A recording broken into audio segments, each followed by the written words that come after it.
channel Ngulik Horor.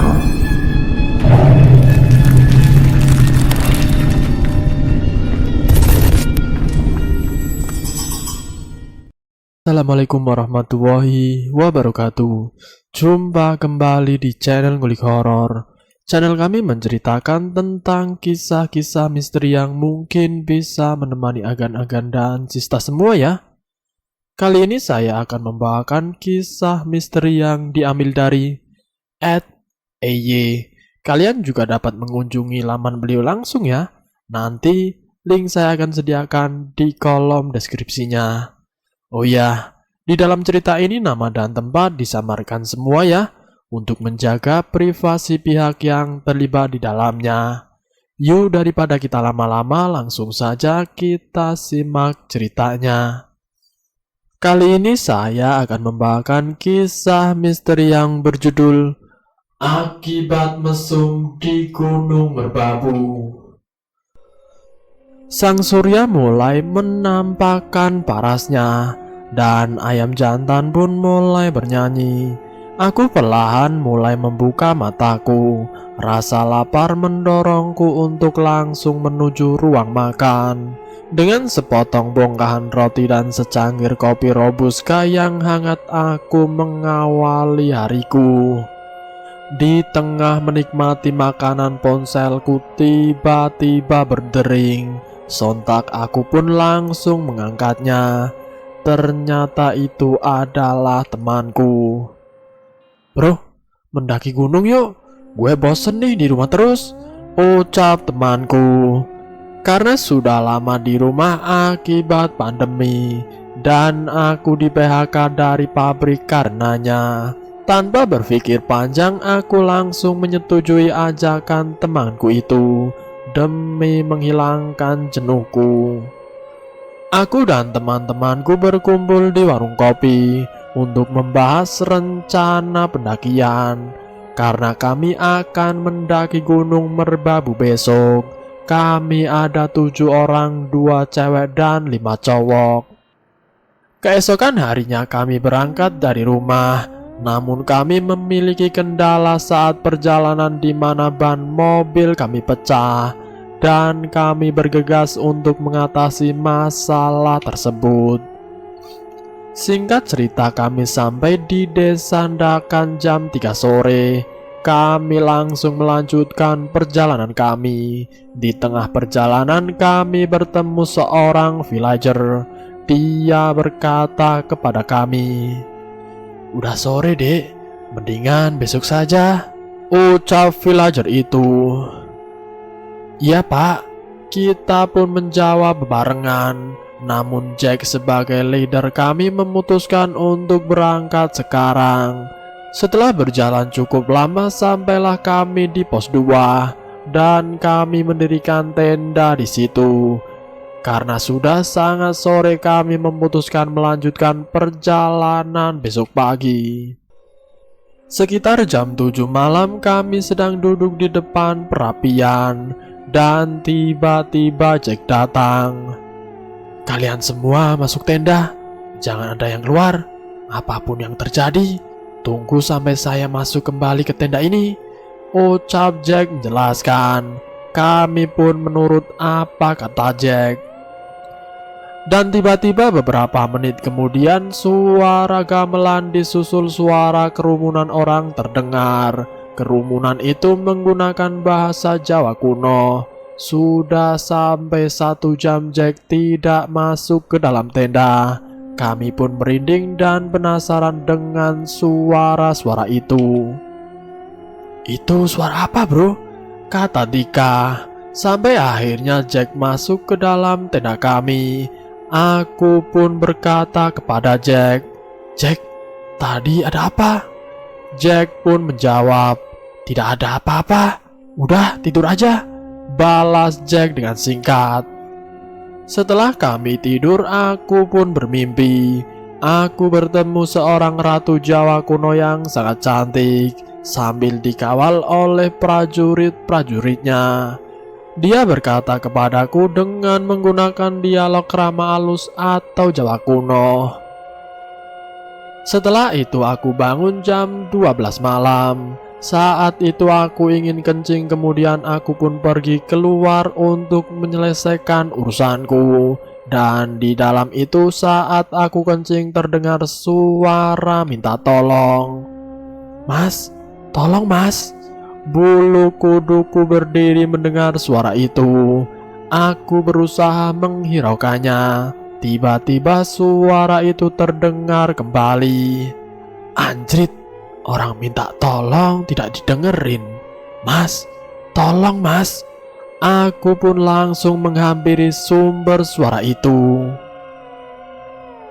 Dan betapa terkejutnya aku ketika aku melihat sepasang kaki yang berdiri terbalik. Aku benar-benar merinding. Badanku serasa tidak bisa digerakkan. Tidak lama suara itu terdengar kembali dengan suara yang sangat menakutkan. "Mas, tolong mas." Aku pun perlahan meninggalkan kaki itu. Dan tiba-tiba kaki-kaki itu berkata, "Jangan pergi, gue bukan setan, gue sekarat, gue mau mati," ucap sepasang kaki itu. Setelah aku mendekat, betapa terkejutnya aku. Ternyata itu adalah abang-abang yang terperosok ke sebuah semak-semak yang sekarat dan hampir mati. Sontak aku pun langsung menggendongnya dan membawanya ke tenda. Di tenda kami pun membalut lukanya, memberi air hangat serta memberinya makan. Kami menanyakan kenapa dia bisa sampai terperosok ke semak-semak. Dia pun menjelaskan bahwa dia adalah seorang pendaki yang tersesat dan terkena halusinasi gunung yang disebut hipo. Dan tiba-tiba tidak tahu kenapa dia tiba-tiba ada di semak-semak itu. Karena kondisi yang tidak memungkinkan dan ingin menolong orang tersebut, Jack sebagai ketua memutuskan untuk turun dan membatalkan pendakian ke puncak. Namun beberapa dari kami tidak setuju karena mereka sudah jauh-jauh ke situ. Aku pun langsung berinisiatif untuk membawa orang tersebut turun. "Kalian naik saja, aku yang turun bersama Fir dan Agus."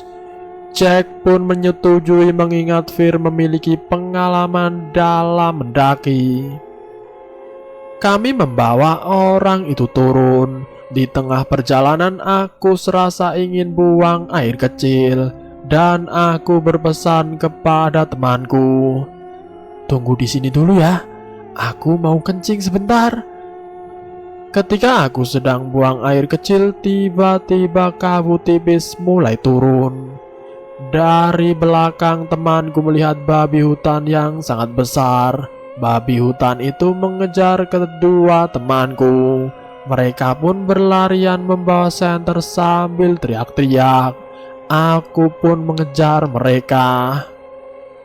Namun aku malah terpleset dan masuk ke dalam jurang.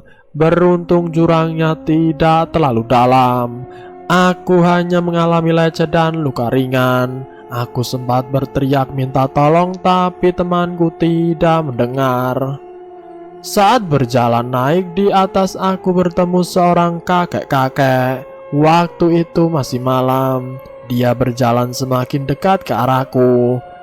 Karena aku ketakutan dan kupikir tidak nalar karena ada kakek-kakek di jurang malam-malam begini.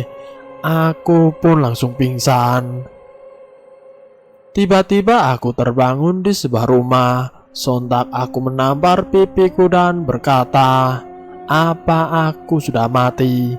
Aku pun keluar dari rumah itu dan melihat sekeliling. Saat itu aku terbangun pagi-pagi. Ternyata itu sebuah desa dan aku melihat banyak orang yang berlalu lalang. Ketika aku berbicara dengan orang-orang di sekitar situ, mereka seperti tidak menggubris. Dan sampailah aku di sebuah warung. Aku bertanya kepada ibu-ibu penjaga warung itu, "Bu, Orang yang tinggal di rumah itu kemana ya, Bu? Kok rumahnya kosong? Tanyaku pada ibu itu. Betapa terkejutnya aku ketika ibu itu menjawab, "Orang yang tinggal di rumah itu sudah meninggal, Mas," balas ibu itu. Lantas aku bertanya kepada ibu itu, "Basecamp pendakian jalur bekas di mana ya, Bu?" Tanyaku lagi. Ibu ini pun menunjukkan di mana basecampnya. Di tengah perjalanan aku bertemu dengan seorang Pak Tua. Dan Pak Tua itu aku tanyai tentang jalur pendakian itu. Namun dia malah menunjukkan ke arah yang berlawanan. Pak Tua itu berbicara dengan bahasa yang aku belum pernah dengar. Mungkin itu bahasa Sangkerta yang terdengar seperti mantra. Dan setelah merapalkan mantra itu, dia berkata dalam bahasa Indonesia, "Sini, saya buka mata batin kamu." Dia menyentuh alisku menggunakan jari jempolnya. Dan tiba-tiba dari belakang ada seseorang yang menyentuh pundakku. Bulu kuduku langsung berdiri. Badanku gemetaran, tidak berani menoleh. Belum menoleh ke belakang, sosok itu langsung berkata kepadaku, "Mas, ngapain ngomong sama orang gila?" Ternyata dari tadi aku ngomong sama orang gila. Saat aku menoleh ke arah orang gila itu, dia sedang mempraktekkan gerakan pencak silat. Aku pun berpamitan dengan orang tersebut. Aku melanjutkan perjalananku ke arah jalur pendakian. Sampai di pintu hutan, aku berpikir sejenak. Kalau aku lewat sini, aku bisa tersesat. Seperti cerita-cerita di YouTube. Aku pun kembali ke desa itu lagi dan bertanya kepada orang di situ jalur ke arah kota Magelang. Sampai di rumah, aku menghubungi semua teman-temanku. Ini adalah cerita dari sisi pandang dari Jono. Sekarang scene beralih di sudut pandang dari Fir. Pada waktu ada babi hutan yang besar, orang yang Jono temukan tersesat tadi sudah sedikit pulih. Sebut saja namanya Adit untuk memudahkan cerita ini. Karena terdorong rasa takut dengan babi hutan yang mengejar kami, dia pun ikut berlari menyelamatkan diri bersama kami. Setelah beberapa meter, Adit tidak kuat lagi berlari. Dia pun terjatuh pingsan di belakangku. Kami semakin panik. Namun kami melihat babi hutan itu tidak melukai Adit. Akhirnya kami berinisiatif untuk pura-pura pingsan. Setelah pura-pura pingsan dan mematikan lampu, babi itu pun berhenti mengejar kami. Setelah dirasa cukup lama, kami menghidupkan senter kami kembali. Dan ternyata babi hutan itu ada di depan kami. Dia hendak menyeruduk kami. Kami pun langsung mematikan lampu senter, kemudian rebahan di tanah. Cukup lama kami rebahan, kami mendengar suara Adit. "Fir, kalian di mana?" Aku berteriak. "Kita di sini, jangan kemana-mana. Rebahan saja sampai besok pagi." Apesnya malam itu hujan tiba-tiba turun. Aku terpaksa menyalakan senter kembali. Beruntung babi hutan tersebut sudah pergi. Kami pun mencari Adit. "Dit, lu di mana?" Terdengar suara Adit. "Gue di sini, Fir." Kami pun menuju suara Adit. Dan setelah Adit ketemu, aku memberikan mantelku satu-satunya kepadanya. Kami bergegas mencari Jono, namun tidak ketemu. Sudah lama kami mencari, kami tidak menemukan Jono.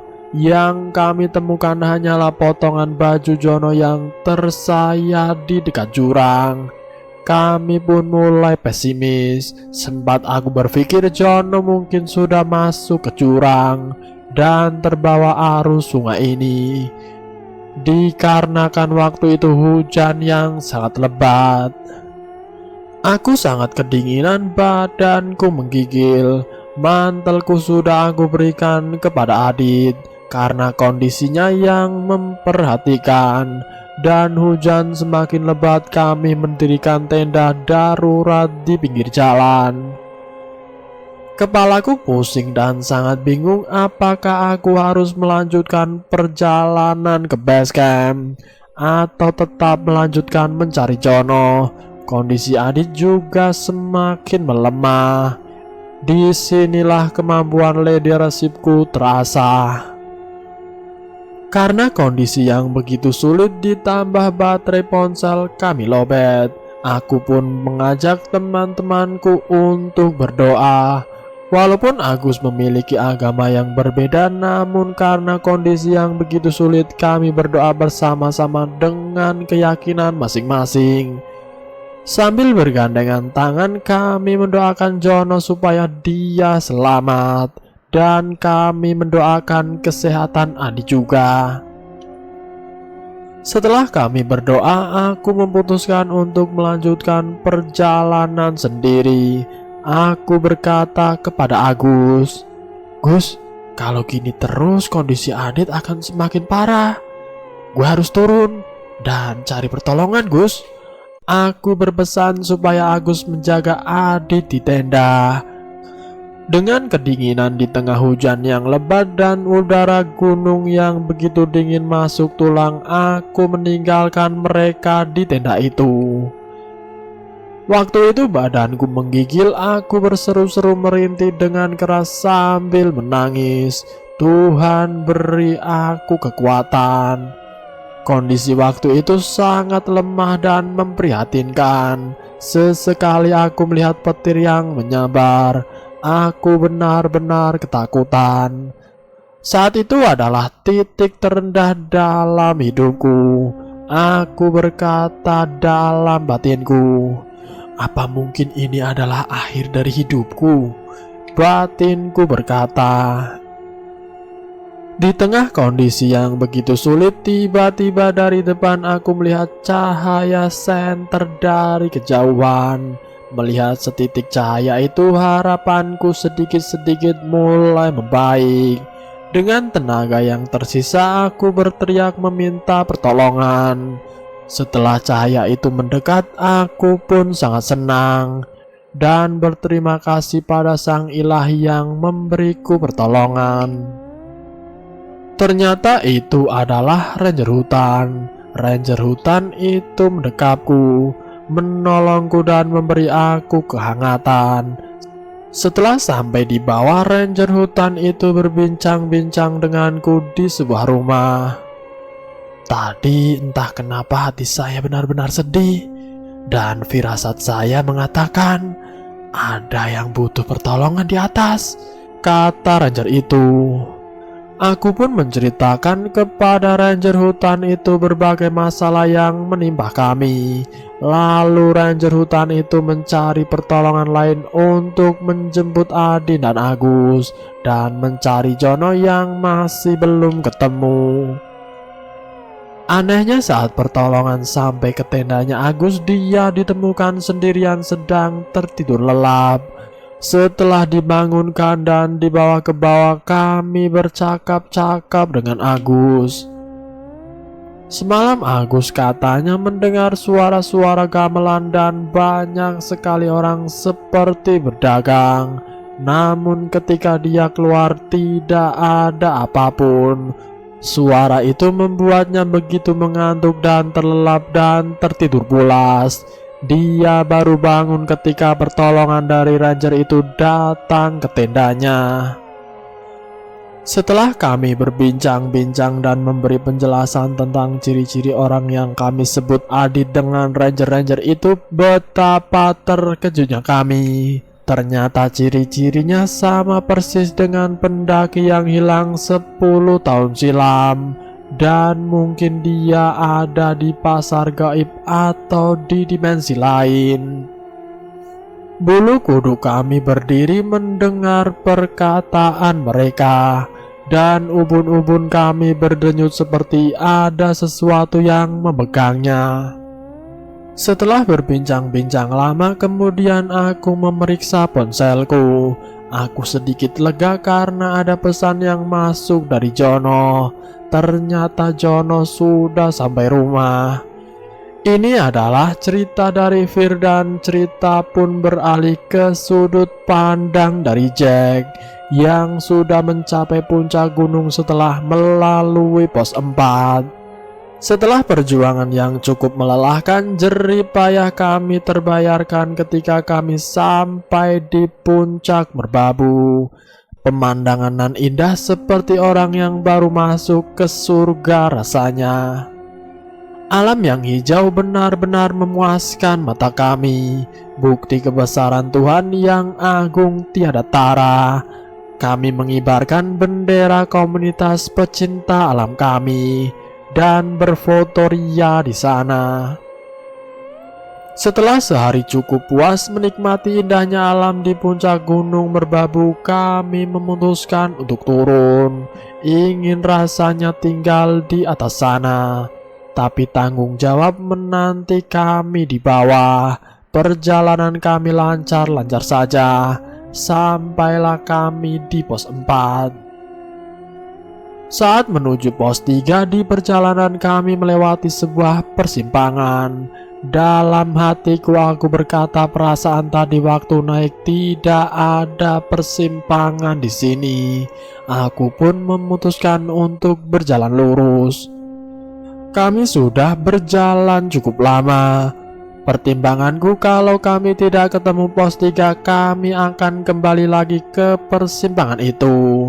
Sampai ketika dari arah berlawanan aku melihat ada seorang pendaki yang naik seorang diri. Ketika aku melihat dia, aku pun paham bahwa dia bukan manusia. Pada saat pendaki itu menjauh, aku berkata kepada temanku, "Kita balik ke persimpangan tadi, kita nyasar." Ratna pun berkata, "Loh, tadi kan kita lihat ada pendaki yang naik, Jack." Aku pun tegas berkata bahwa kita ada di jalur yang salah. Ini bukanlah jalur ketika kita naik. Aku memberi penjelasan yang logis agar teman-temanku tidak panik. Kami pun berbalik menuju ke persimpangan tadi. Namun anehnya kami sudah berjalan selama 2 jam tapi kami tidak melihat persimpangan tadi. Kami terus berjalan. Aku memberi tanda dengan mengikatkan tali di sebuah pohon. Kami berjalan terus sampai sore dan akhirnya kami sampai di persimpangan tadi.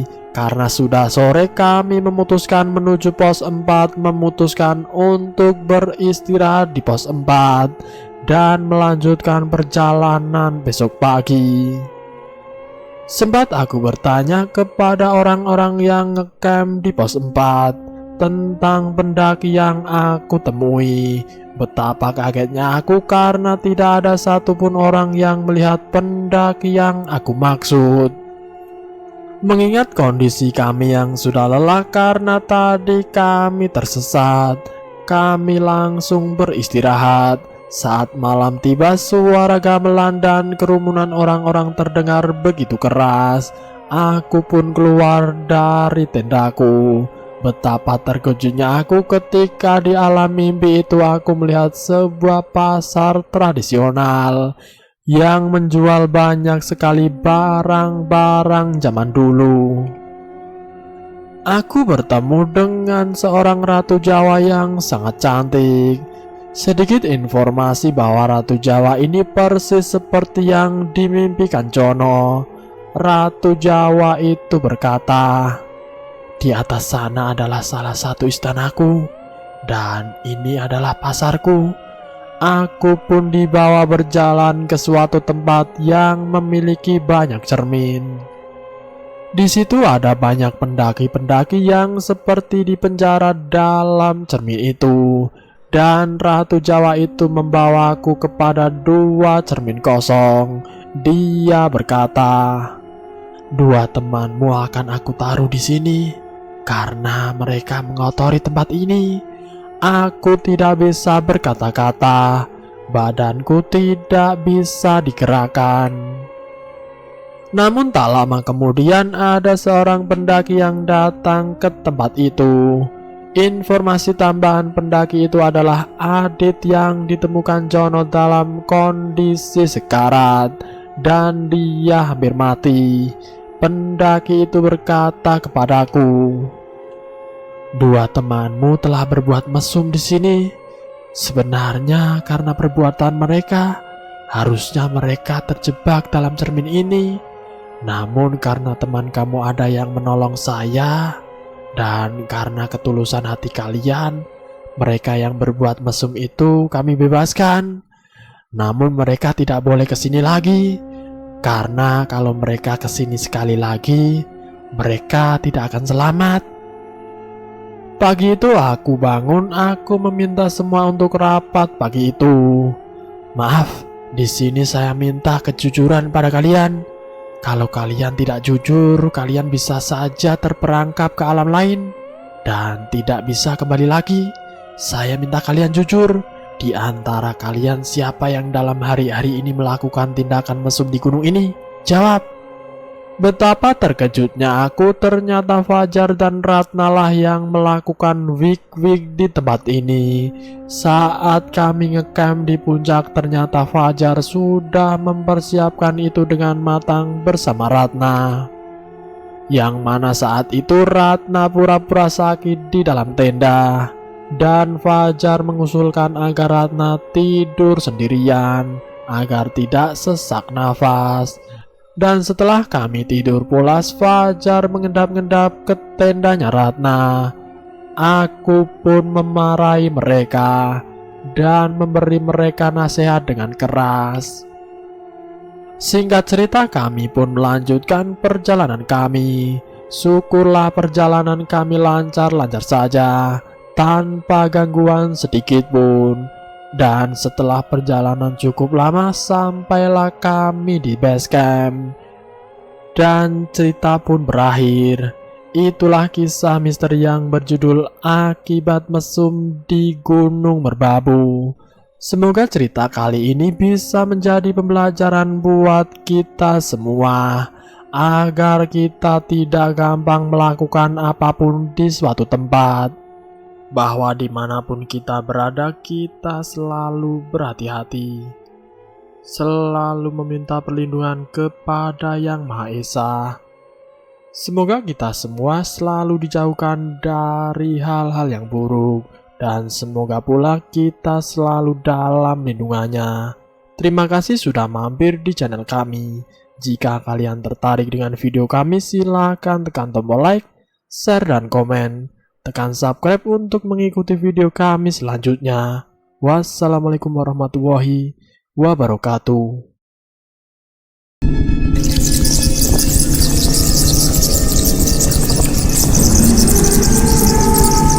Selamat datang di channel Ngulik Horor.